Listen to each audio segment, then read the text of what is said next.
Hi everyone, so in this video I'll bring you a quick guide on the best T16 build in the entire game. And that is of course the Inner Water Monk. This build is amazing for speed farming T16 and it's the best build you can actually make in the entire game for speed farming these. Especially after the new change here in season 26 that basically made the entire set even better. Since your water allies are less buggy now, they actually stay in their waveform for much longer. This is by far the best build you can make for farming T16s. So if you have the keys or desperate, of course also you can use this for bounties if you wanted to. This build is able to just fly through every map and destroy T16 rifts. And I did this with just really bad gear, 9k main stat. So you can easily make this and get this kind of power on day 1 or 2 of the season, of course.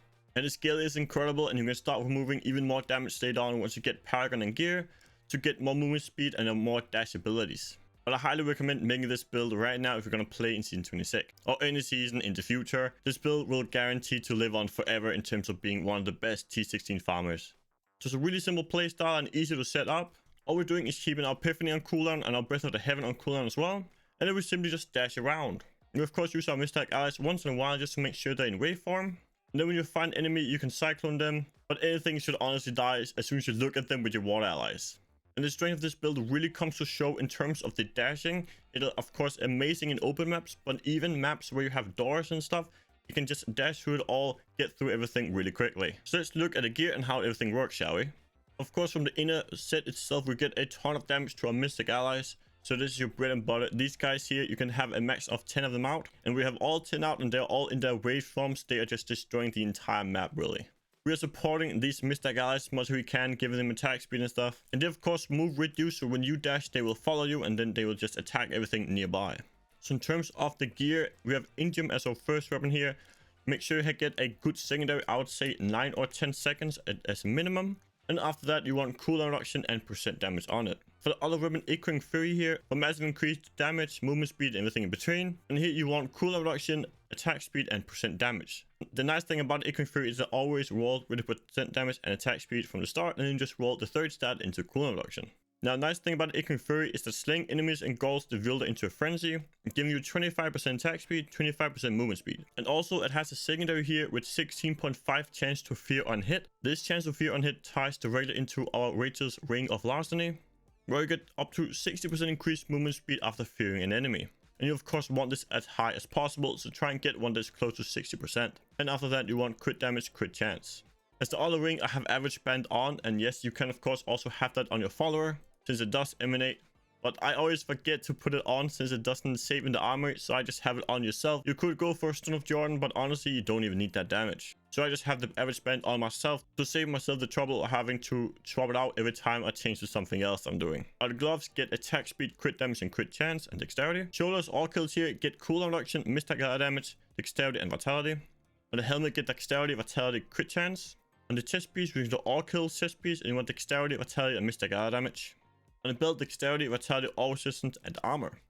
On the pants, you want dexterity, vitality, all resistance. And the boots as well, dexterity, vitality, all resistance. On the amulet, using Squirt's amulet, you want cold damage, crit chance, and crit damage. The braces, using Precision Armor Guts for more movement speed increase. And here you want cold damage, crit chance, and dexterity. And then for the Legendary Gems, using Brew of the Hoarder for a massive gold, of course. And of course also gives a ton of movement speed. And after that, Bane of the Trapped and Enforcer to give us a massive damage amplifier. And in the cube, we have Miss Weaver here to reduce the remaining cooldown on your skills even more. Basically, you want this to tie into your dashing strike and your Epiphany as much as possible, just so you can have your Epiphany up all the time and you can dash as much as humanly possible. This is the bread and butter of the build, guys. Anything else is just a filler. All you really want to do is dash around and have your Mystic allies out. Cruder's boost here for a massive damage increase to our Mystic allies. Ring of Front Grinder, of course, have the 2-piece all kill and the 5-piece inner and get the full effect of both sets. Serenity Ascension here is just pretty nice. This can help with Squirt sometimes. You can also use this if you want to run through Moltens or Grotesque Explosions and you don't want to wait. Pop the Serenity and you're good to go. Mystic Ally, Water Ally, of course, the best farming skill there is in the entire game. This is amazing now. Cyclone Strike Implosion, basically able to pull stuff in and just keep them nightly tight so your allies hit more targets at once. Breath of the Heaven, Zephyr for more movement speed. Dashing Strike, Quicksilver to get 3 charges of dash, you can dash even more. And then Epiphany Desert Shroud for some toughness. For the passive, speaking of the video, for cooldown reduction, need the experience because you don't really want to die, that could be a loss of time. So if you're like me and you like running through Moltens and Grotesque and sometimes you might accidentally get hit by one of them, this will help you not die. Fleet Footer for more movement speed. And of course seasonality for more attack speed. First of all, it ties directly into the damage of our mystic allies, so attack speed is a really good stat for us. And second of all, it also makes the animation for dashing strike quicker. I mean, you can dash faster and more often.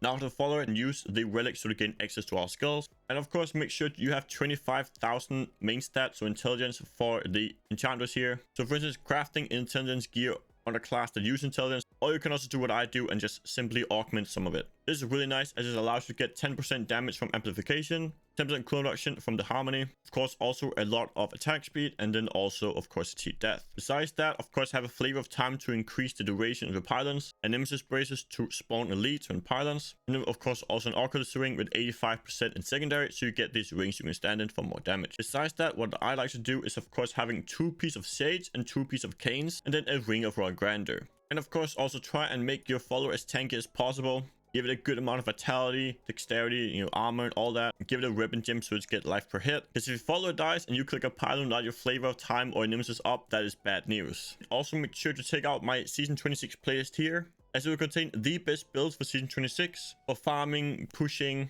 equine nightmare. Basically anything that you might find interesting or useful will be linked in that playlist there. So see you there. Peace out everyone.